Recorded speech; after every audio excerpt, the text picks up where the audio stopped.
Bueno, ya llevamos un buen rato, con lo cual voy a intentar ser un poco más ligera en contenido, ir un poco más a lo concreto. Tampoco nos vamos a alejar demasiado del tema, a pesar de que vamos a hablar de un tema muy concreto y es un colectivo muy concreto dentro de lo que es la migración, que son los niños migrantes, y en especial los niños migrantes que hacen el viaje migratorio solos, o los que hacen el viaje migratorio con adultos, pero después en territorio español se quedan solos o solas. Yo voy a introducir el libro porque el proceso de hacer el libro ha sido, o sea, merece mención, pienso yo, y porque es un libro con una connotación así emocional fuerte y porque creo que lo merece. Y segundo, voy a decir que todo lo que voy a exponer se va a referir sobre todo a la situación de los niños migrantes que han hecho el viaje migratorio solos, varones, porque yo tengo conocimiento y he tenido contacto con los niños y no tanto con las niñas, y las realidades son a veces parecidas, pero seguramente la situación de las niñas requeriría un análisis especial por el tema del género y por otra serie de historias que yo no me creo con la legitimidad de expresar aquí. Sin embargo, en el libro hay un capítulo dedicado especialmente a las niñas que se llama A propósito de las niñas, ¿no? Y lo recomiendo, pero no lo voy a tratar aquí, lo cual pues me da pena porque podría habérmelo ocurrido, pero la verdad es que es complejo hablar de una cosa que no es propio tuyo y en la cual no has tenido experiencia, y eso pues también contribuye a invisibilizarlas más, ¿no? Esto que decíamos, siempre son las invisibles. Pero bueno, en cualquier caso yo creo que el panorama general también va a ayudar a entender después en qué se encuentran aquí. Bueno, le doy el libro. Dejándonos crecer es un libro colectivo de varias personas que, aparte de ser personas sensibilizadas, más o menos activistas, más o menos trabajadoras con el tema de los niños y niñas migrantes, también lo que nos une es una red de amistad, sobre todo. Y se da que el encargo del libro en un principio se le hace a Vicenç Galea, que era un educador de calle muy reconocido por el trabajo que hacía en la denuncia, sobre todo de las prácticas administrativas y la desprotección de los niños migrantes en Barcelona. Y también está dedicado, o sea, él recibió el encargo pero al final no lo llevó a cabo, y es Nuria Empez quien recoge el encargo de llevar a cabo la coordinación del libro por cuestiones personales. Y también se da en el transcurso de la elaboración del libro que el Vicenç muere, con lo cual el libro está dedicado a él y también está dedicado a otra persona muy reconocida en el ámbito de la defensa de los derechos del niño, que es el abogado José Ignacio de la Mata, o Nacho de la Mata, que no sé si lo conocéis, pero en Madrid consiguió incluso vamos a decir, consiguió cambiar jurisprudencia en términos de derechos de la infancia y poder conseguir que los niños pudieran ser defendidos por otros abogados que no fueran parte de las entidades tutelares, con lo cual fue un gran avance en realidad, y se da que también José Ignacio de la Mata muere en este proceso, con lo cual el libro tiene así un cúmulo, ¿no?, de emociones puestas en el propio elaboración del libro. Y aparte de eso, es un libro de personas que no solo trabajan desde el ámbito académico o profesional con los chavales, sino desde la propia calle, ¿no? Con lo cual creo que hay un conocimiento de la situación como muy amplia, muy rigurosa y muy acertada también. Eso para empezar. Es un libro que pienso que da una panorámica, una buena panorámica de cuál es la situación, ¿no? Porque la aborda desde qué pasa dentro de los centros, desde cómo afecta la legislación, desde qué pasa en la calle, qué pasa antes de venir en Marruecos en el caso de los chavales marroquíes, porque también son el colectivo más numeroso dentro de los niños migrantes, y qué pasa después en la calle cuando salen de los centros de acogida aquí, ¿no? Luego hay un capítulo dedicado a las niñas, como lo he dicho, y luego hay historias vivenciales de varias educadoras que han podido trabajar desde diferentes ámbitos, desde asociaciones o educadoras que han conocido a los niños dentro de los centros y luego se han vinculado de tal manera que luego han acabado viviendo con ellos. Bueno, hay para todos los gustos, con lo cual yo creo que Por eso es un libro recomendable y es un libro que no se había hecho. Hay literatura varia, quiero decir, o informes, documentos, etcétera, etcétera, que habla de la situación de los menores no acompañados, pero pienso que en ese sentido es un libro clave para entender cuál es la situación, la realidad a la que están expuestos los chavales, y lo hace evidentemente desde una perspectiva con la que yo estoy de acuerdo, evidentemente porque escribo en el libro, pero porque también reconozco y la verdad que el placer de poder colaborar en un libro con gente que llevaba muchos más años que yo trabajando en el tema desde un lugar que yo admiraba precisamente, da como un regustirnín, ¿no? Y bueno, y más allá de eso voy a intentar, como he dicho, no ser no alargarme mucho, entonces voy a hablar voy a explicar un poco cómo funciona el sistema de protección o de desprotección, vamos a decir. Iba a decir en el Estado español, pero la realidad es que mi conocimiento viene desde la realidad catalán y muy concretamente desde Barcelona, pero es muy extrapolable a lo que pasa en el Estado español, con lo cual yo voy a hablar desde allí. Y luego si hay gente que tiene experiencias desde otros lugares, desde Valencia mismo, pues podremos ir aportando y generando, ¿no? Y colectivizando conocimiento, que sería lo rico en realidad. Pero hago un panorama así de cuál es la situación ahora, cómo funciona, cuál es el sistema de protección, cómo se da la introducción, o sea, cuándo llegan estos chavales al sistema de protección catalán y cómo se da la acogida de estos chavales y por qué se da la acogida de la manera que se da y cuáles son las consecuencias de esto. Voy a intentar hacerlo así, pero muy light, muy por encima, muy superficial. Para profundizar necesitaríamos mucho más tiempo y tampoco creo que no cabe.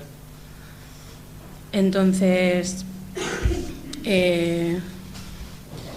vamos a definir bien qué es un menor no acompañado, que es el término jurídico que se le da a estos chavales, ¿no?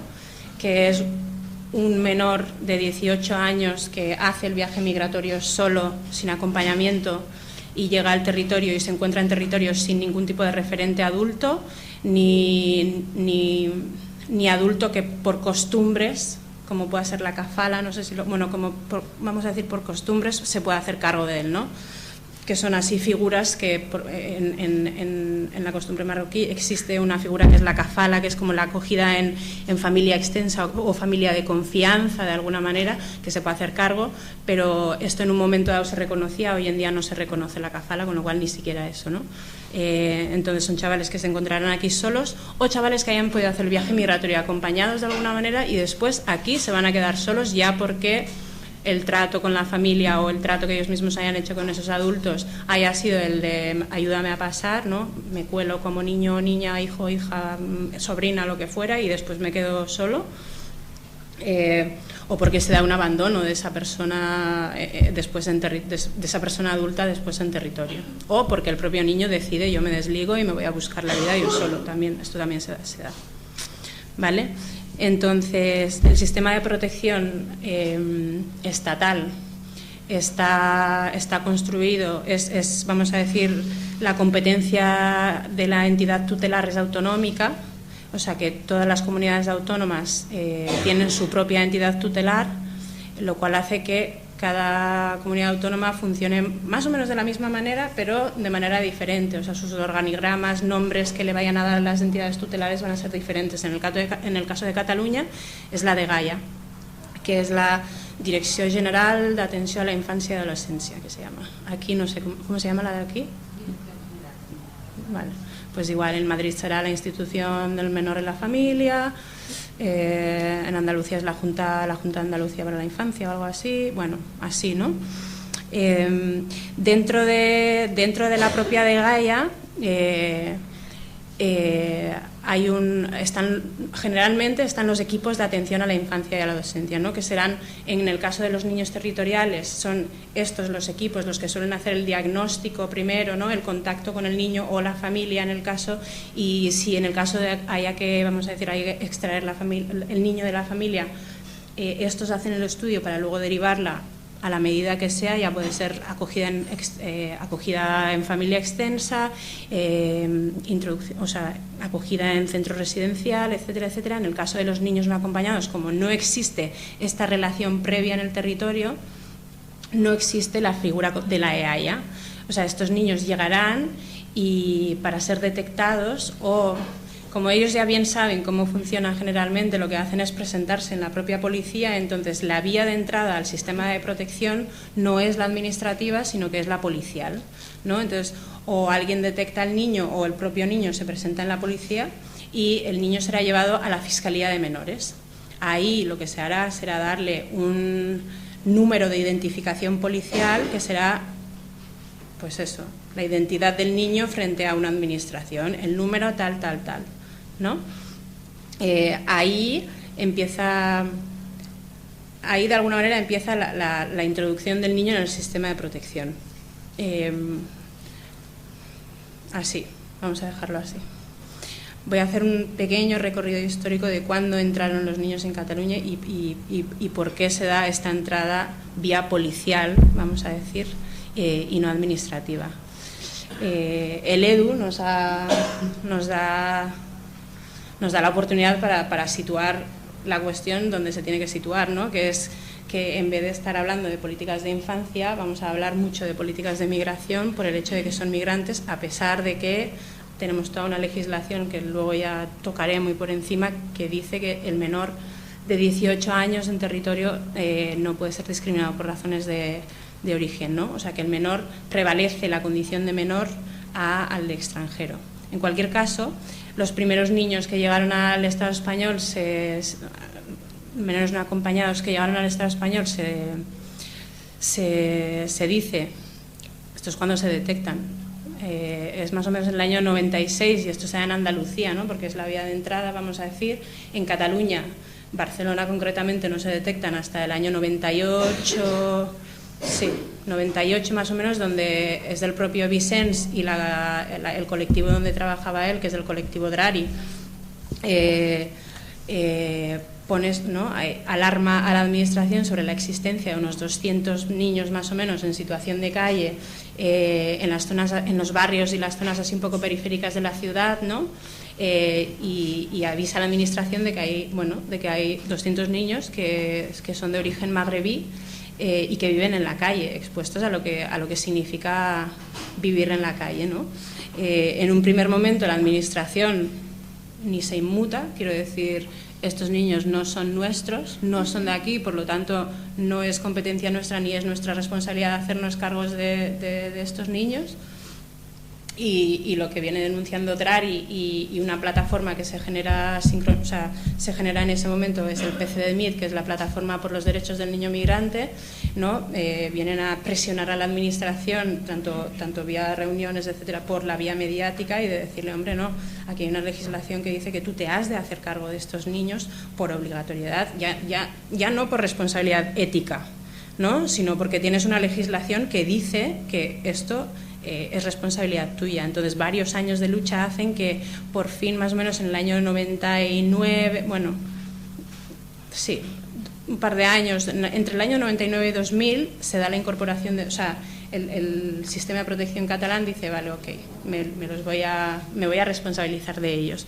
Entonces ya existía, ¿no?, el despliegue de dispositivos que podía haber, como son los centros de menores, los centros residenciales, las varias tipologías de centros que luego explicaré, pero lo que hace es crear unos dispositivos específicos y discriminados de entrada, por una vía de entrada paralela al sistema de protección normal para estos chavales, que serían un centro, o sea, durante el primer año un centro de día, donde los chavales iban, comían, pasaban el día, se les daba algún tipo de aseo, etcétera, etcétera, y por las noches volvían a la calle. Entonces, claro, mientras que esto pasa, las quejas y denuncias siguen existiendo, y al final se crea un dispositivo, ¿cómo se dice?, separado, vamos a decir, se crea un albergue de noche y un centro de día, o dos albergues de noche y un centro de día. Entonces los chavales que entraban al sistema de protección por esta vía que hemos mencionado antes, que sería la vía policial, ¿no?, me presento a la policía o me llevan a la policía, los llevarían al centro de día si llegasen de día o al albergue de noche si llegasen de noche, y durante años estos dispositivos se mantuvieron intactos, donde los chavales pasaban el día en un sitio y la noche en un otro. Quiero decir, todas las mañanas los chavales se levantaban a las 6 o 7 de la mañana para poder ir al centro que los tendría que atender de día, con lo cual entenderéis que eso es cero estabilidad. Yo qué sé, estás enfermo, tienes que ir al cole, necesitas lo que sea, años fueron así. En cualquier caso, estos son los primeros dispositivos que se crean para estos chavales. ¿Por qué? ¿No? ¿Por qué se crea un dispositivo separado cuando ya existía un sistema de protección? Bueno, malo, más bien malo, ¿no? Pero ya existía. ¿Por qué de repente se da una discriminación mayor a estos chavales que a los chavales de aquí? Entonces, la cuestión siempre fue, ¿no?, ese primer impacto de ¿son míos o no son míos? ¿Es mi responsabilidad o no es mi responsabilidad? Y la duda está, evidentemente, en que son migrantes. Entonces, esta esquizofrenia de son de fuera y no son de aquí caló en las políticas de infancia, a pesar de que la legislación de infancia establece muy claramente que los niños pues eso, no pueden ser discriminados por razón de origen, pero vamos a ver cómo todo el rato la lógica de la extranjería o la lógica del intruso, ¿no?, va a estar estableciendo cómo se van a dar las prácticas tanto de la administración como cómo se van a dar las prácticas en el área pedagógica o cómo se van a hacer las derivaciones, etcétera, etcétera, de los chavales de centro a centro o de cumplimiento de la mayoría de edad y demás. Entonces, hemos dicho que al final son acogidos, ¿no? Entonces, el circuito oficial sería, vamos a decir, el procedimiento, el protocolo oficial sería: me presento en fiscalía o me presento ante la policía, me llevan a fiscalía de menores y ellos deciden a dónde voy a ir, pero la realidad es que cuando hay dentro de la propia dgaia, a ver si consigo hacer esto bien, porque es un poco lioso, dentro de la propia dgaia, lo que sería la Haya, ¿no?, hemos dicho que gestionaría la relación entre la administración y la propia familia, como no existe, hay otra figura, que son las EFIs, que son los equipos funcionales, que en el caso de los niños territoriales son los que tendrán la relación entre las de Hayas y las de Gaias. Al no haber esto, la relación es directa con la EFI. En Barcelona hay una EFI, un equipo funcional que gestionará todo lo que son las políticas, o sea, la política de la infancia en general y la gestión, las medidas y lo que sean de los chavales no acompañados, que es la EFI 1. Por ahí pasarán todos y este es el equipo funcional que va a decidir qué es lo que se va a hacer con estos niños, a qué centro los van a derivar, qué recursos van a recibir, cómo serán las medidas administrativas en cuanto a regularización o no, etcétera, etcétera, ¿no? Ahí tampoco les queda mucha opción, porque la creación, o sea, este hecho de crear un circuito paralelo discriminado hace que se creen 2 o 3 con el tiempo. Hemos dicho que se crearon un centro de día y 2 de noche, un centro de día y 2 de noche. Eso dura durante 10 años, dura hasta el año 2010, pero simultáneamente van llegando chavales, ¿no?, porque se une a que los flujos migratorios también aumentan, con lo cual los chavales también aumentan, se han de crear más centros. Los que vienen creándose ya no son separados, ya no son centro de día y centro de noche, porque ya venía habiendo muchísimas denuncias y quejas de que esto no podía ser, porque la atención estaba siendo evidentemente muy deficiente, ¿no? Entonces se crean, vamos a decir, 2 centros más, 2 centros más de acogida, que son los centros de primera acogida, que son los centros donde van a llegar los niños y es ahí donde se va a decidir después qué va a pasar con ellos, ¿no?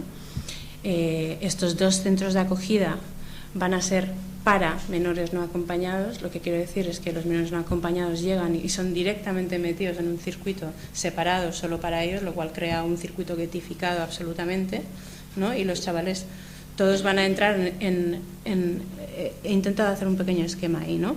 Que son los centros de acogida. Entran en el centro de acogida todos los niños migrantes y a partir de ahí también mucho más fácil para el equipo funcional. Dentro de los centros de acogida se crea un equipo técnico que será el equipo técnico que esté más o menos en contacto con los tutores, tutoras, educadoras del día a día de los centros, y son los que harán las propuestas que significan qué pasa con este niño una vez ya está aquí, ¿no? ¿Cuál va a ser el trayecto de este niño? ¿Se va a quedar aquí? ¿Se va a volver? ¿Va a ser derivado a otro centro? ¿Qué es lo que busca este niño aquí? ¿Es bueno que se quede aquí o no? Este es el equipo técnico que va a hacer la propuesta, siempre en contacto con las educadoras del centro. El equipo técnico enviará la propuesta a la EFI y la EFI valorará si tira para adelante esta propuesta o la tira para atrás y le vuelve a decir que ha de rectificar. No sé si os estáis situando, es para que os situéis un poco en el marco y luego ya vamos a qué es lo que pasa en cada lugar, ¿no? Vale, esta es la entrada, ¿vale? Llegan los niños, no son nuestros, vale, sí son nuestros, pero entonces no los queremos mezclados con los nuestros, entonces vamos a crear un sistema paralelo, creamos centros paralelos y hacemos la vía policial. Esta es la entrada inicial. Y ahora voy a hacer aquí. Adelante.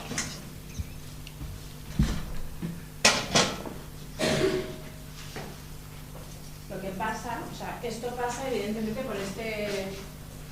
por esta medio locura de ¿puedes coger el micro? Pues si lo pongo aquí, así, que dibujar y poner el micro y hablar igual, ¿no? ¿Sí? ¿No? Sí, vale. De hecho lo puedes quitar. No. Puedes quitar ahí. Vale. ¿Quieres coger el micro? Vale. Vale. Entonces la cuestión es que esto se da porque todo el rato hay una confusión que es el niño menor versus el niño migrante. Vale. Claro, las lógicas del niño menor son el niño que hay que proteger, el niño que está desamparado, el niño que está solo, ¿no? Además está solo en el territorio. Y claro, las lógicas del niño migrante o las lógicas del migrante es esta persona que es intrusa, que ha entrado de manera clandestina, que ha traspasado una frontera que no debería de haber traspasado, que es desobediente a las fronteras, ¿no? Es una lógica totalmente diferente, es una lógica securitaria, una lógica garantista y de protección, que entra en conflicto todo el rato, ¿no?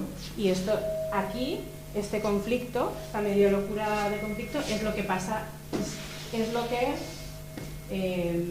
vamos a decir, es lo que mueve la práctica todo el rato, tanto en los centros como en la administración. Entonces, aquí vamos a ir de un lado a otro. Aquí, ¿no? Los centros discriminados que ya están aquí, que esto es una lógica de, vale, tengo que proteger al niño, pero sigue siendo migrante, con lo cual lo voy a tratar de manera diferente. Y esto se va a empezar a ver aquí, en el centro de acogida. ¿Vale? En el centro de acogida, cuando se tiene que hacer una propuesta, las primeras propuestas siempre van a ser, sobre todo si son niños menores de 16 años, las primeras propuestas van a ser retorno o repatriación, según en qué momento estamos hablando, ¿no? Pero siempre perversamente, vamos a decir, atendiéndonos a la lógica el interés superior del menor, ¿no? Que dicen, hombre, el interés superior del menor es estar con su mamá y con su papá, es estar con la familia. Entonces lo que yo voy a hacer es que este niño se ha arraigado de la familia y lo voy a enviar de vuelta a la familia, que es lo bueno para el niño.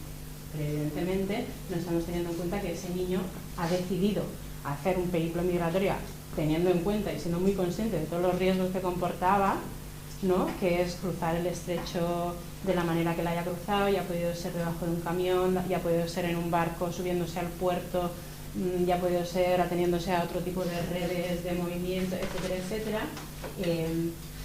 que ha comportado una serie de riesgos.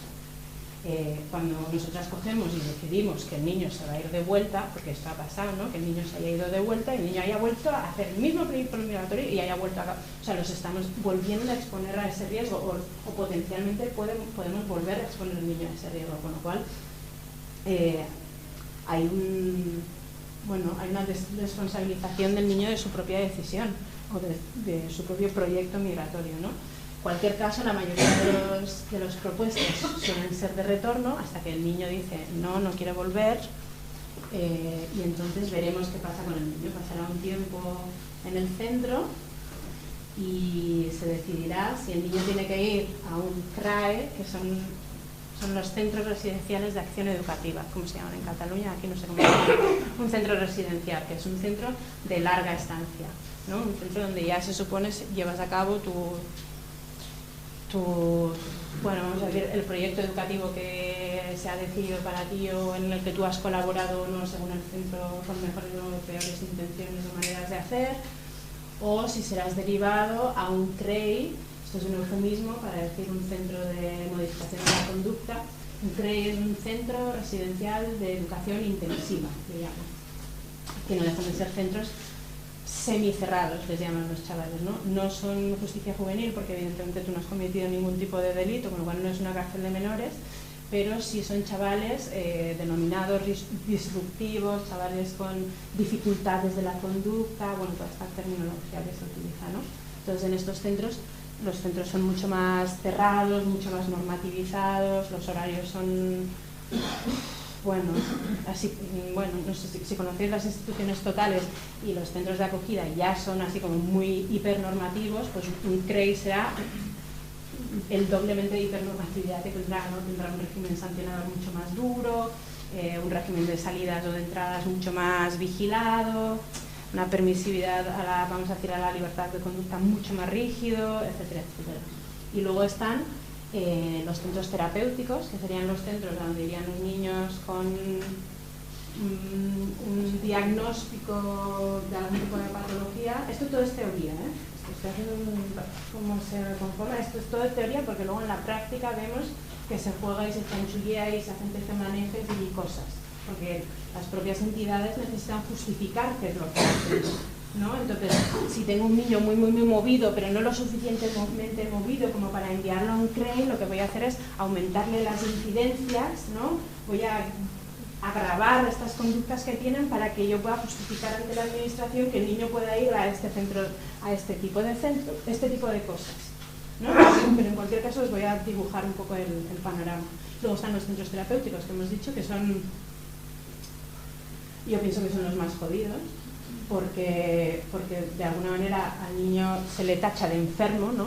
Con lo cual, si ya cuando eres niño no tienes capacidad de decisión, si eres un niño enfermo todavía, todo lo que tú tengas que decir sobre qué es lo que tienen que decir sobre ti está velado por tú no sabes lo que dices porque está medio loco, ¿no? Con lo cual tienen un nivel de perversidad mucho mayor y es mucho más complicado que el niño pueda decidir o decir no, este no es mi lugar, que ya no se da, pero bueno, en cualquier caso. Y luego están las cárceles de menores o los centros de justicia juvenil, que yo los he puesto, pero no están, no pertenecen a la, vamos a decir, a la entidad tutelar, no son parte de los sistemas de protección, ¿sí? Pertenecen a justicia. No los gestionamos desde protección, no tienen relación con protección, quiero decir, la administración a la que pertenecen es otra y no hay una relación más allá del circuito que pueda haber entre aquí y aquí, que eso será.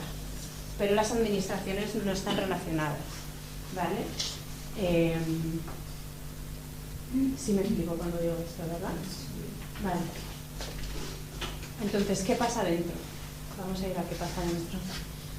Para ir a qué pasa dentro, voy a empezar un poco con cómo funcionan un poco las leyes.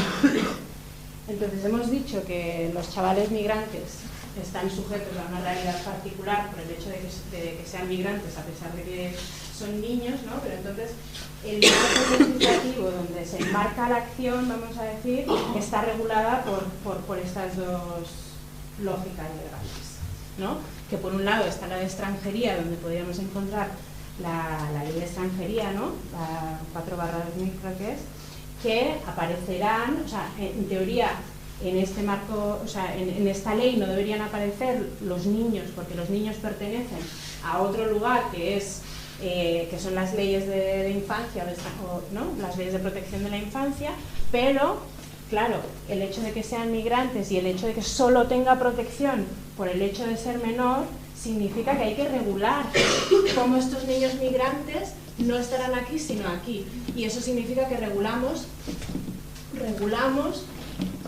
el tema de la minoría-mayoría de edad.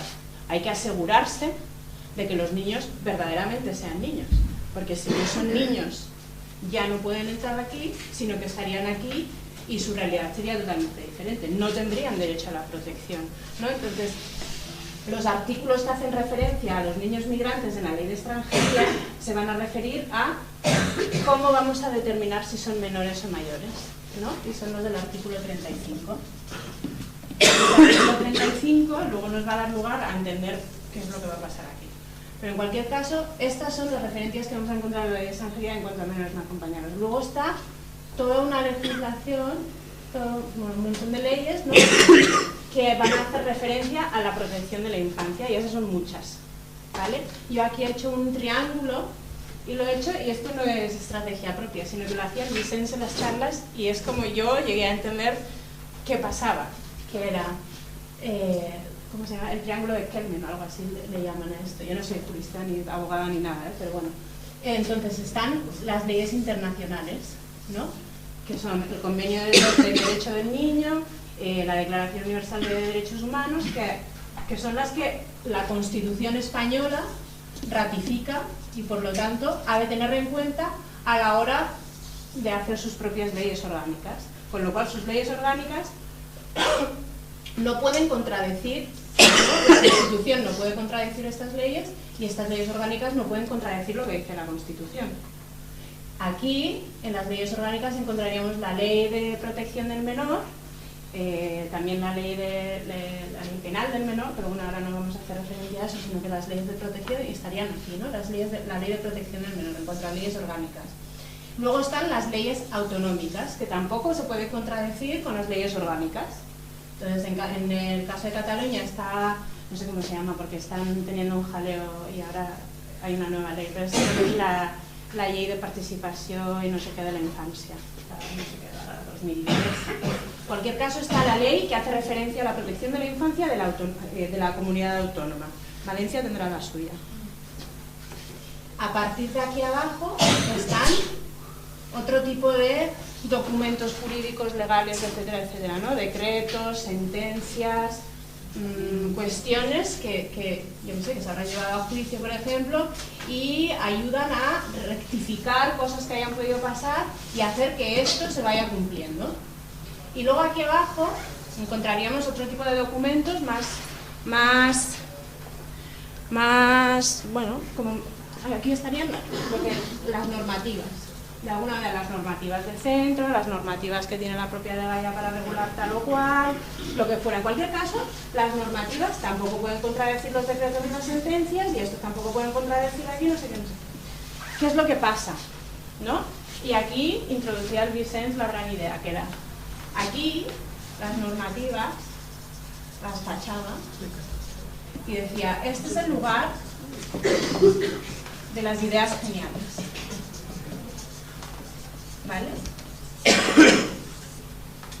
Y es verdad, en la realidad nos encontramos con que hay una gente muy creativa, que son las que luego van a llevar a cabo ciertas prácticas en la administración, ciertas prácticas dentro de los centros, los equipos técnicos, etcétera, etcétera. Tiene una serie de ideas geniales. La propia Dgaia tiene varias ideas geniales, que son, por ejemplo, la ley dice que a los 9 meses de que un niño, o sea, dice, a los 9 meses máximo de que un niño haya ingresado en el sistema de protección, debe estar regularizado, ¿sí? Debe estar en una situación regular. Entonces, la administración catalana se inventa que 9 meses son la estancia mínima, ¿no? La estancia mínima que un niño debe de estar en el sistema de protección para que yo lo pueda regularizar. Con lo cual, no regularizaré a niños que no hayan pasado como mínimo 9 meses acogidos por el sistema de protección. Otra idea genial es la declaración de desamparo y tutela, ¿sí? Un niño, para poder estar acogido por un sistema de protección, tiene que tener declarado el desamparo, ¿vale? Esto está regido en el Código Civil. Entonces, a través de, se declara el desamparo de este niño, ¿no? Este niño no está protegido, está desamparado, lo cual significa que tú quitas la patria potestad a sus padres y le tienes que tutelar, porque ese niño tiene que estar acogido por alguien. Alguien tiene que ser legalmente responsable de este niño, ¿no? Entonces, en este caso, cuando se declara el desamparo, la dgaia tendría, la dgaia en el caso catalán, tendría que automáticamente tutelar a ese niño, ¿sí? Entonces, la dgaia dice, pues es que mira, entiendo lo que es el desamparo, pero es que estos niños no están desamparados, porque estos niños en realidad tienen su familia. Lo que pasa es que, bueno, pues están miles de kilómetros, pero tienen familia, con lo cual no están del todo desamparados. Entonces, ¿qué se inventa? Se inventa una cosa que se llama la tutela en vilo, o la tutela en suspenso, ¿no? Que es, mientras que no sepa bien si el niño se va a quedar o no, o qué es lo que voy a hacer con este niño, no lo voy a tutelar.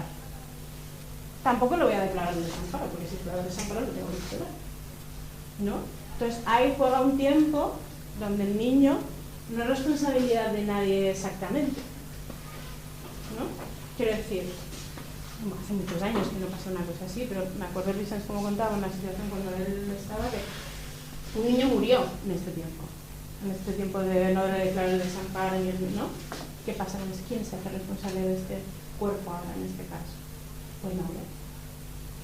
Porque el niño, se ha dado la situación de que el niño estaba en el centro, pero se había fugado del centro, entonces tampoco le habían declarado la tutela, entonces yo me hago responsable porque además el niño está fugado y yo ya he declarado que el niño está fugado, he avisado a los Mossos, no estaba bajo mi responsabilidad en ese momento, nadie se hizo cargo del niño, que en ese caso era un cuerpo, ¿no?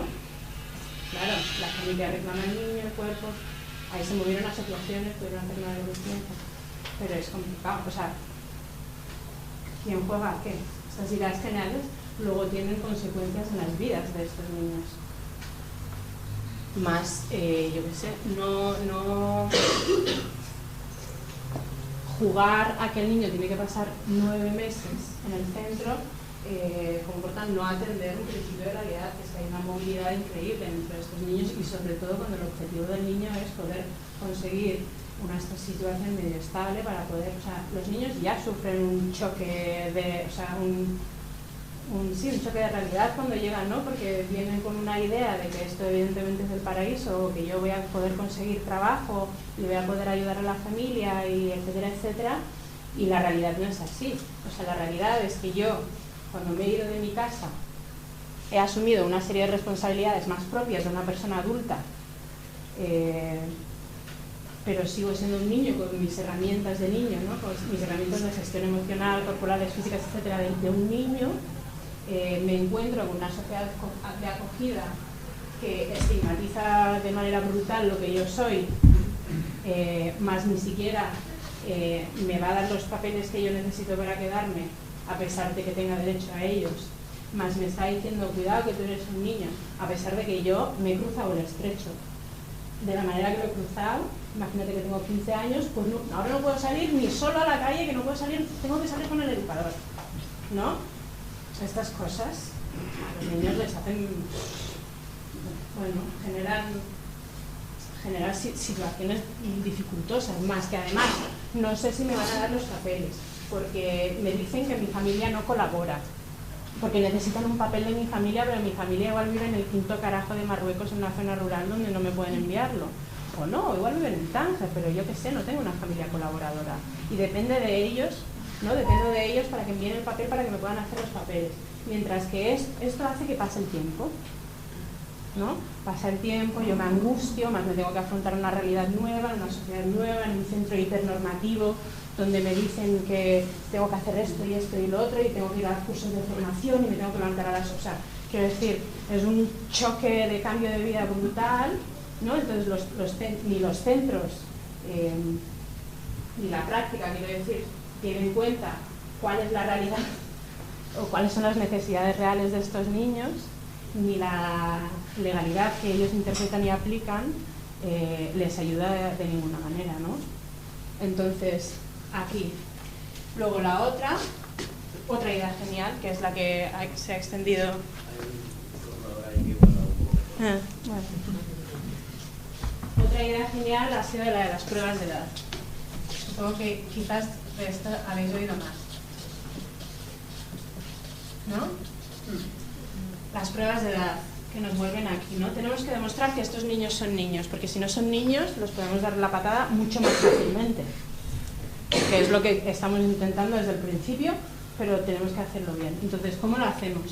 El tema de las pruebas de edad en Cataluña, por lo menos, empieza a sistematizarse en el año 2009. Hasta entonces existía la posibilidad, pero bueno, no se hacía mucho. La realidad es que en el 2009, a principios del 2009, empieza a haber un aumento de chavales de la zona del Sub-Sahara, ¿sí? Chavales de Ghana, Gambia, Senegal, sí, más o menos de esa zona, empiezan a llegar al sistema de protección. Entonces, eso descuadraba lo que se había visto hasta entonces en Cataluña, por lo menos, porque había sido una población mayoritaria marroquí, argelina, quizás magrebí, algún que otro pakistaní, algún que otro niño rumano, que el tema de los niños rumanos es otra historia donde no voy a entrar, pero hay un abandono absoluto, hay un desinterés, una cosa que llega y mañana le abro la puerta y sale, con lo cual no os puedo contar lo que hay porque esto es lo que se hace, abro la puerta y nos sale mañana y me da igual dónde sale, si sale con familia, si sale sin familia, si sale a robar, si sale a morir, o sea, da igual, porque hay un relativismo cultural así tan brutal que dice, no, los niños rumanos así son y así viven, ¿no? Y me olvido de todos mis principios de protección y, bueno, yo qué sé. En cualquier caso, ¿no? En el año 2009 hay un aumento de chavales subsaharianos, algunos de ellos de corporación, o sea, como que eran más corpulentos de lo que habían visto, que eran niños de calles mirriaos, marroquíes, no sé qué. Entonces empiezan a poner en duda la edad que tienen, ¿no? Y empiezan a decir, no, vosotros sois mucho más grandes, o sea, lo que estáis haciendo es la jugada para poder entrar, la jugada para poder conseguir los papeles, que evidentemente, pues sí, claro que sí, cuando tú estableces estas reglas del juego y le dices, si eres extranjero, comes mierda hasta morir, pero si eres un año menor, te voy a dar los papeles y esto te va a dar vía entrada a poder hacer esto y esto y esto y lo otro, es normal que la gente juegue. Tú estableces las reglas del juego. En cualquier caso, lo que hicieron fue, dudo de todos los que son subsaharianos, todos, que también son países con los que casualmente no tengo ningún tipo de convenio, ningún tipo de responsabilidad mercantil, ¿no? Con lo cual puedo poner en duda tu pasaporte, a pesar de que tu pasaporte lo haya emitido tu consulado en mi país. Quiero decir, cientos de pasaportes de niños de Ghana que fueron emitidos en el consulado de Madrid fueron puestos en duda en base a que sus certificados de nacimiento fueran falsos. De claro, sí, tú te has podido hacer el pasaporte en Madrid, pero es que tu certificado de nacimiento es manipulable porque no hay registros en tu país, porque no, este es su discurso. Entonces, ¿qué hacían? Pues los echaban a la calle. No a través de, o sea, quiero decir, para poder echar un niño a la calle a desprotección, vamos a decir, tiene que haber un juez que diga esto. O sea, quiero decir, hay jueces que tienen que dictar la recogida de un niño de la familia en protección para que tú puedas desproteger y puedas devolver un niño a la casa. También tiene que haber toda una serie de burocracias y la burocracia es eterna. En este caso no. En este caso, el niño es llamado por la Fiscalía a través de la relación o las peticiones de la propia Dgaia, ¿no? Las entidades administrativas en el lugar que tocaba.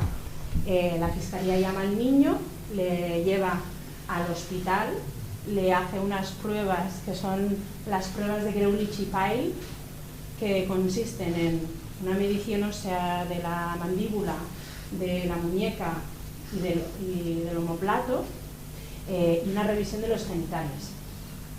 Entonces, en base a lo que el médico forense de la policía considere, ¿no? Él recibe la radiografía de esto, hace una consideración de que, bueno, esto me parece que tal que cual, estos son los estudios que me dan, ¿no? Esto es forma de medición ósea, yo determino que el niño tiene 17 años, decreto fiscal. Pues este decreto fiscal, pasa a ser una gran idea genial, donde yo me paso por el forro todo esto y el niño se va a la calle porque es niño mayor de edad, extranjero, irregular, ¿no? Y esto se da con cientos de casos a lo largo de todo el Estado español. Esos niños empiezan a denunciar, etcétera, y al principio no era tan sistemático, lo digo, pero se ha sistematizado. Ahora no solo se hace con los niños de la África subsahariana, sino que se ha sistematizado a toda la población, a todos los niños. Quiero decir, ya puede ser un niño así de pequeño marroquí que tú no tengas dudas, o sea, puedes tener dudas si tiene 12 o 13 años, pero no de si tiene 17 o 19, a este también se le hará. Se le harán las pruebas, con lo cual es un gasto, bueno, es una ganancia para alguien, pero es un gasto impresionante. Más que te priorizan evidentemente en radiología, más, bueno, toda una serie de cosas a las cuales tampoco voy a entrar. En cualquier caso, ¿qué pasaba con estos chavales? Porque estos chavales se quedaban en la calle con un pasaporte de menor de edad, pero con un decreto fiscal que decían que eran mayores de edad. Entonces, cada vez que iban a cualquier tipo de, yo qué sé, de ONG, de asociación, de lo que fuera, un albergue de mayores, tal, no les admitían. Porque claro, le decían, pero es que tú eres un niño, tú no puedes estar aquí, yo tengo que llamar a la de Gaia. Entonces, claro, llamaban a la de Gaia, no, este niño es mayor, que se quedaban en un limbo jurídico al cual nadie se hacía responsable de ellos, ¿no? Y así ha sido, pues, ¿no? Desde el año 2009 hasta el día de hoy sigue siendo, ¿no? Hay varias asociaciones ahí a lo largo del Estado que están metiéndole mucha caña a esta lucha y están consiguiendo pequeñas victorias, ¿no? Están, bueno, pues creando jurisprudencia, vamos a decir, consiguiendo sentencias, incluso una sentencia del Tribunal Supremo, ¿no? Que dice que esto evidentemente no se puede hacer, pero luego saca un reglamento que dice que si las pruebas te las han hecho antes de que tú consigas tu pasaporte, ¿no? Antes de la fecha de emisión de pasaporte, prevalecerán las pruebas al pasaporte. Entonces volvemos a llevar a o sea, ¿no? Volvemos a poner en duda este reglamento que dice, no, hombre, no. La sentencia del Tribunal Supremo no dice eso. Así. Y así, bueno, desde el 2009 hasta estamos en el 2015. Pero mientras tanto, ¿cuántos niños han sido expulsados del sistema de protección? Cientos, ¿no? Con el hecho de que, vale, voy a luchar contra la propia de Gaia, contra la administración, que ya es duro, ¿no? Hay muy pocos abogados que estén dispuestos a luchar contra una administración que es un monstruo, vamos a decir. Entonces cojo mi caso, lo denuncio, etcétera, pero claro, esto es burocracia, esto lleva tiempo. Con lo cual yo denuncio y quizás el juicio es dentro de un año y pico. ¿Qué pasa? Que en ese tiempo ya cumplí la mayoría de edad. Ya soy mayor. Entonces, a veces se ha conseguido que los niños se regularizaran de manera retroactiva y otras veces pues los niños se han cansado y se han ido. ¿No? Es varia la casuística. Las pruebas de edad. Así, total. Que esto, o sea, las pruebas de edad, el tema de los 9 meses, la tutela en vilo, esto es así. Las propuestas de retorno.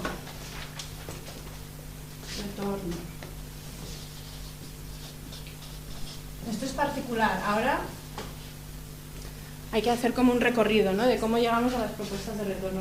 La realidad es cuando los niños, cuando empieza a haber un auge, ¿no?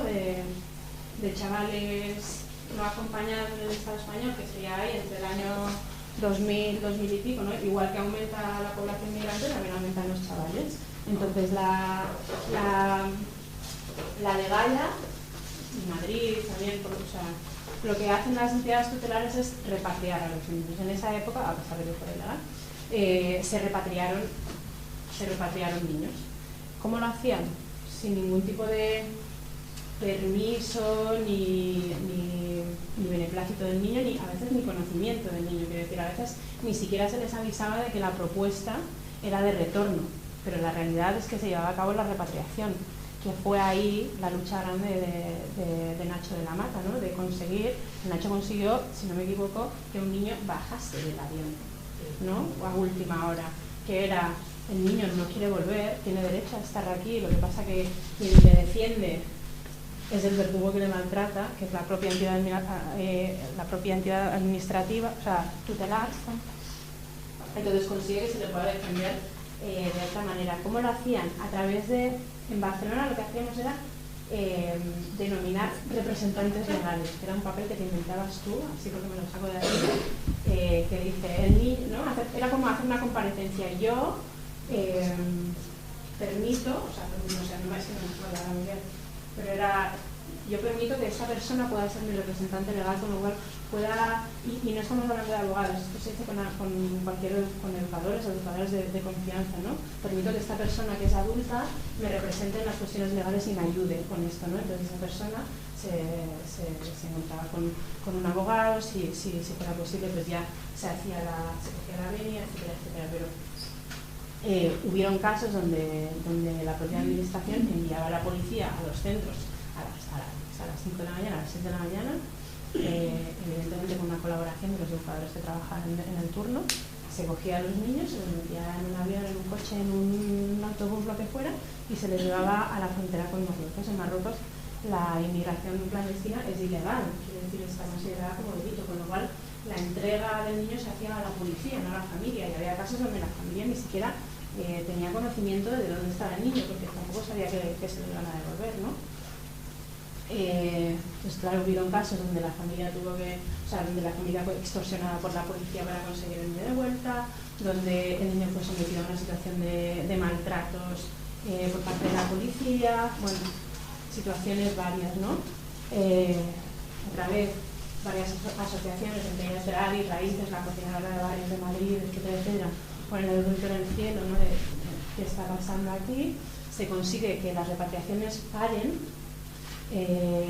pero entonces se convierten en propuestas de retorno voluntario, ¿no? Que ponen este nombre. Entonces en Cataluña se da el caso de que en el año 2006 se crea lo que se llama el programa Catalunya Magreb, que era un programa, vamos a decir, un programa de retorno voluntario para los niños, donde estaban inmersos el tejido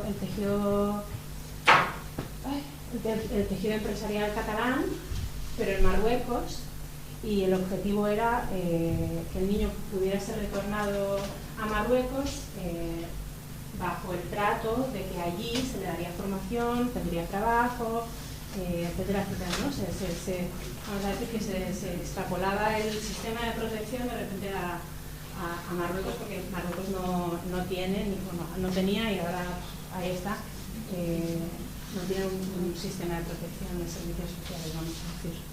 Entonces, bajo esta excusa, bajo este nombre, se le dedicaron al programa Catalunya Magreb 4 millones de euros para que los niños pudieran ser retornados voluntariamente. Entonces, ¿qué pasaba? Que de repente veías a niños, yo qué sé, de 16 años, contratando a un abogado para rebatir su propuesta de retorno voluntario, lo cual no tenía ni mierda de sentido, porque si el retorno es voluntario, no necesitas un abogado, ¿no? O sea, se convirtieron en estas repatriaciones encubiertas bajo, bueno, de alguna otra manera lo vamos a hacer. Hoy en día, o sea, del programa Catalunya Magreb fueron retornados, hay niños que volvieron, quiero decir que si el niño quiere volver, a veces hay facilidades, otras veces no, pero volvieron 12 niños, algunos de ellos de manera más bien forzosa, algunos de otros igual no, y la realidad es que a pesar de que el número de niños acogidos al programa Catalunya Magreb no fueran muchos, ¿no? 12 en 4 años, la realidad es que funcionó como un efecto disuasorio de la hostia, porque empezaba a haber una fuga de niños de Cataluña hacia Asturias, el País Vasco y Galicia. Es la época donde empiezan a haber niños que llegan a Asturias, País Vasco y Galicia. ¿Por qué? Huyendo de las prácticas administrativas que les decían que volverían a Marruecos. Eso ya no existe como tal, ¿no? Ahora, la propuesta de retorno sigue existiendo, quiero decir, la propuesta inicial siempre es de retorno, el niño dice que no, ya me lo quedo, etcétera, etcétera. Alguna que otra vez sí me ha tocado sea, alguien que ha contactado con nosotras, o nosotras también estamos en contacto con una asociación en Tánger que trabaja con los chavales que han sido retornados o que viven ahí o que quieren migrar, etcétera, ¿no? Que nos contacten y que nos hayan dicho que ha habido una repatriación. Y claro, hoy en día es algo como, ¿cómo se ha podido dar esto? Pues bajo engaños, ¿no? Bajo el centro, llamar a la familia y decirle, oye, el niño que va muy mal, que va a acabar en la cárcel, que está consumiendo, que... Bueno, como agravar la situación de tal manera que la familia no tenga otra que decir, hombre, hostia, si es así, o sea, sí, devuélvelo, o sea, ¿no? Y a veces eso se hace engañando al niño, porque el niño tiene que subir al avión, no puede subir, ¿no? Te vas de visita, vas a poder ver tu mamá, luego una vez allí, pues te vas a tener que quedar, porque mira que estás aquí, porque tal, no, bueno, pero ya está ahí, ¿no? Esto sí se ha podido dar, no es tan habitual como antes, las repatriaciones eran mucho más habituales que ahora, pero el curro que hizo Nacho fue en ese sentido como muy grande y se consiguió, con lo cual hay muchas más ideas geniales, pero pienso que estas son las que habría que destacar porque regulan mucho cuál es la realidad y se ve muy bien la práctica administrativa, que sentido se da. Luego están como caran los discursos del trato de la migración y los propios educadores, ¿no? Lo jodido no es que el maltrato institucional venga desde la propia administración, porque es verdad y esto es como, vamos a decir, es aquí donde se reparte el poder de alguna manera, pero luego hay gente que tiene que facilitar eso, ese discurso tiene que llegar a la práctica, ¿no? Y hay que convencer al niño de que lo bueno para el niño es volver, y hay que creerse que esto que hace la administración es la verdad y es el bien, y no porque la administración ¿cómo va a hacer cosas ilegales? Por Dios, ¿no? Además es una realidad muy invisibilizada porque se hace bajo el velo de la protección, no es como una cárcel más o menos. El discurso de lo que pasa en una cárcel, qué jodido es, pues sí, ¿no? Y cuando el velo es la protección, la gente no se lo cree, es muy difícil hacer llegar el mensaje, porque en realidad es una entidad protectora, con lo cual es mucho más difícil de ejemplificar y sobre todo no sé si hay educadoras de aquí que trabajan en centros de acogida. Yo trabajo en un centro de acogida, quiero decir, yo curro en el día a día y es difícil, es difícil encontrar gente que pueda ver esto en la cotidianidad. ¿Por qué? Porque yo qué sé, porque los chavales también son adolescentes y tienen sus particularidades y muchas veces la relación tampoco es lo más fácil del mundo, yo qué sé, pero entonces la gente confunde muchas cosas. La gente se preocupa por si es mayor o menor y yo pienso, pero Dios, o sea, si, yo qué sé, pues métete a fiscal, no te metas a educadora, ¿no? Porque esto no es una movida que te debería preocupar en la cotidianidad del chaval. Cuestiones así que la administración se encarga de traspasar la responsabilidad de su propia forma de ver y de hacer en la práctica cotidiana. Y eso es así, ¿no? Los chavales que, yo qué sé, que piden ver algo, que piden más cosas de lo habitual, los chavales porque no saben valorar lo que les damos, ¿no? Este discurso de la manta de Cruz Roja que llevan a la playa, pues de la misma manera porque el chaval quiere Nike, hombre, yo qué sé, a mí, pero todos los adolescentes del mundo, o sea, cuando la lógica dice que tú cuando tienes Nike y le da a alguien en el instituto, pues el chaval también lo quiere, es lo lógico, pero no es un tema, ¿no? Como es migrante, pues no tiene derecho a pedir Nike, que se conforme con la mierdilla que le damos, ¿no? Pues así, ¿no? Todo pueda. Cualquier caso, todo lo que viene a decir es que la realidad no es así, o sea, la realidad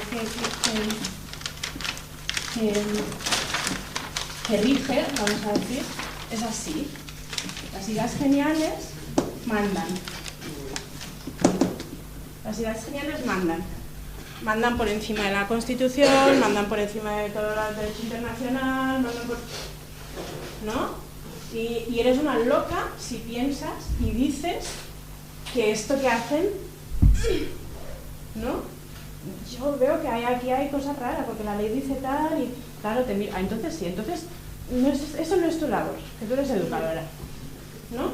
Ahí sí que no te metas.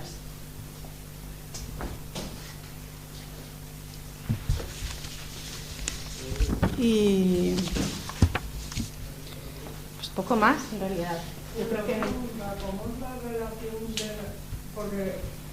de remuneración para un instituto o un colegio normal o no? sí, o sea, es verdad que yo no he entrado a lo cotidiano, pero los chavales cuando llegan, pues según la edad que tengan, la ley contempla que tengan derecho a ir al colegio o no. Lo que quiere decir, las leyes aquí arriba, o aquí abajo, dicen que, ¿no?, que un menor de edad tiene los mismos derechos que un chaval de aquí, pero luego, si nos atendemos a la realidad, el consorcio dice que tú tienes derecho a la escolaridad obligatoria. Con lo cual, si tienes más de 16 años, ya no estás en escolaridad obligatoria, con lo cual el sistema de colegios no está obligado a aceptarte. Y nadie dice nada y nadie va a luchar nada, nadie lucha nada en ese momento. Entonces, hay chavales que no van al colegio porque tienen más de 16 años, entonces se les lleva, en el caso de Barcelona por lo menos, a otro tipo de asociaciones que ofrecen formación según su nivel lingüístico también. Yo trabajo con los chavales que recién llegan, o sea que la mayoría ni siquiera habla castellano, quiero decir, no, que hay una serie de dificultades añadidas, ¿no? Que igual el chaval quiere currar, pero claro, necesita aprender el idioma primero porque si no, no van a poder entender nada de lo que le explican de lo que leyó en el curso. Entonces sí, en teoría, si las cosas se hacen bien, hay un cambio importante. Yo lo que relato en este libro es la experiencia mía de 2 años en un centro de acogida que ya se cerró porque ahí los chavales no iban al cole ni nada, ¿no? Pero sí, los menores de 16 son escolarizados, pero cuando llegan a los 16 pues serán desescolarizados. Entonces, pues yo qué sé, el chaval en un año, si viene con una base fuerte y puede espabilar y tal, pues igual conseguirá un nivel de castellano como para castellano o catalán como para poder hacer un curso bueno, si es que consigue regularizarse, porque para poder acceder al curso bueno necesitarás papeles, bueno, cosas, ¿no? Y hay institutos que por ejemplo no admiten ese tipo de gente, o suelen los institutos favorecer el trato con las educadoras o al revés, ¿no? No facilitan vuestro trabajo, claro, porque será una forma de normalizar también su vida, ¿no? Con chavales fuera del centro que están. Eso sería lo ideal. Claro, con chavales fuera del centro que están haciendo amigos, claro, y haciéndose en su núcleo, ¿no? Vamos a decir que la economía rige, con lo cual estos chavales no van a ir a una escuela privada, no. Quizás a una concertada becada, sí. Lo más seguro es que vayan a la pública. En el caso del lugar donde yo trabajo, pues tienen así contacto, vamos a decir, así con varias escuelas, pero la realidad es que eso lo decide el consorcio. O sea, tú pides una plaza y el consorcio de educación te adjudicará una plaza u otra. Seguro ahí dentro ya tienen sus maneras de hacer. Chaval, no acompañado, o sea, la EFI los denomina como sujetos de riesgo alto o de alto riesgo. Entonces, no sé si el consorcio hace la misma lectura y dice no voy a juntar más de 2 o 3 en el mismo centro. Entonces, luego la relación que se dé entre el centro o la tutora o tutor del chaval y la escuela, pues varía mucho, varía en la dedicación o la forma de hacer de tutor o tutora, varía en la referente que tenga en el cole. Bueno, eso como cualquier caso. En principio sí que hay programas para acoger a chavales que vienen de fuera, que tienen otro nivel no tienen nivel de castellano, que evidentemente tienen otro tipo de nivel académico, sí que hay programas específicos de aula de acogida, pero no todos los centros tienen aula de acogida. Porque los recortes han afectado a que algunas escuelas dejen de tener aulas de acogida. Y eso es la escolarización obligatoria. Una vez pasan, después de los 16 años que no tienen obligación, pues claro, el sistema educativo ya no se hace cargo y otro tipo de líneas educativas formativas dentro del propio sistema educativo más orientado a la formación profesional, cada vez los requisitos son mayores respecto a la legalidad a tener papeles. Antes, en otro tipo de recursos que se podían acceder a nivel de formación profesional, como los PPIs y demás, no exigían este trámite legal. Ahora ya empiezan a exigir, y los del SERVEF, los que ofertan el SERVEF, que son un poco los recursos que más orientados están para este tipo de chavales, porque claro, ellos vienen y quieren currar. Aquí nadie les deja currar y les dicen que tienes que formar, pero la cantidad de recursos dirigidos para este tipo de chavales y las formas de acceso se han limitado muchísimo, con lo cual están en la misma trampa. En eso pasan esos 2-3 años, porque suelen llegar con 14, 15 años, hasta que llegan a los 16 y te vas en la calle. Entonces, claro, están entrampados en toda esta película legal que tiene que ver, por un lado, la ley de protección jurídica del menor, luego entra la ley de, porque evidentemente en muchos de los casos hacen delitos o entran también en el circuito de la ley penal. Dentro del circuito de la ley penal, la desprotección y la vulneración todavía es más grande, porque como no hay nadie que se ocupe de ellos, la movilidad es bestial. Así que a estos chavales les da igual que los manden al centro, aunque ellos estén en Valencia, si hay plaza en Alicante, los van a mandar a Alicante, porque nadie se va a preocupar de ellos. Con lo cual, es una trampa grande que llegan a los 18 años y buscan de la vida, porque también había toda una red más amplia de recursos de pisos de emancipación y demás, que también se ha reducido a lo bestia. Entonces, también la invisibilidad es mucho mayor. O sea, de repente no hay niños extranjeros que están llegando. ¿Cómo? Que de repente no hay tantos chavales. Han bajado. Bueno, pero han bajado. O sea, no sé si han bajado o no se han quedado.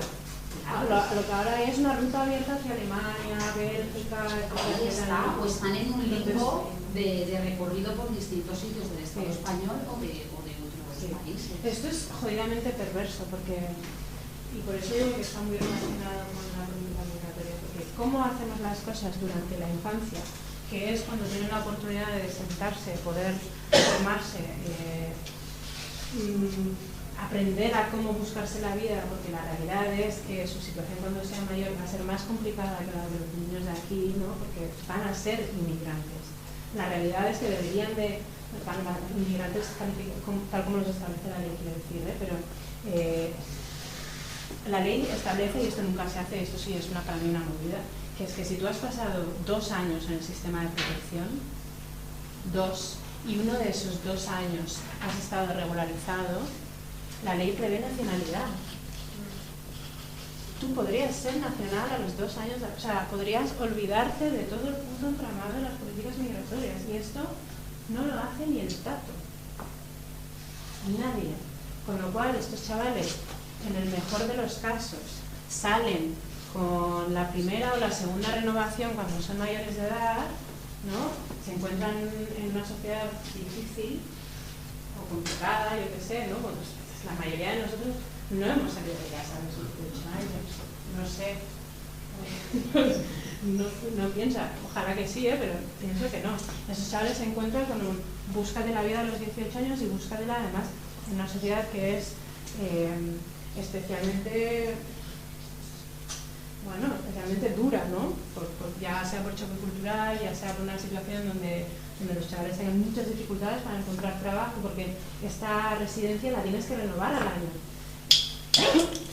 Los chavales que tienen una residencia inicial, el sistema es meritocrático, ¿no? Entonces, los que tengan una residencia inicial pueden ir renovando, ¿no? Estas residencias pueden ser con trabajo o sin trabajo.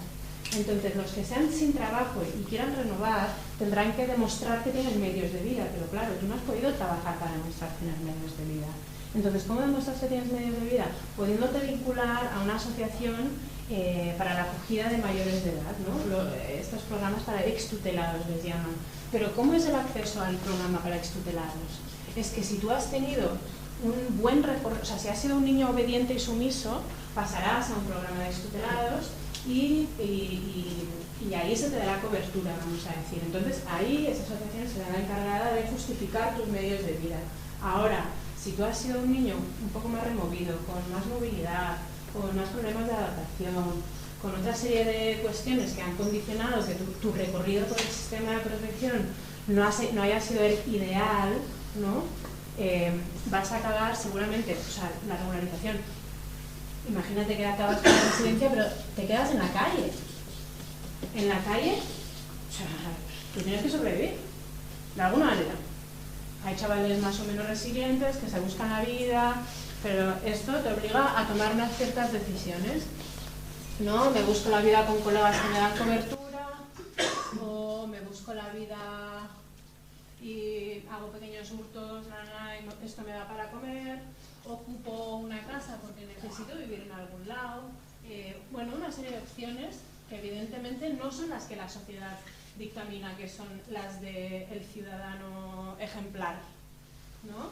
Entonces, eso hace que seguramente al año, o sea, seguramente o la posibilidad es grande de que al año vuelvas a caer en la irregularidad sobrevenida, ¿no? Eso hace que vuelvas a, bueno, que entres en este régimen de posible deportación, expulsión,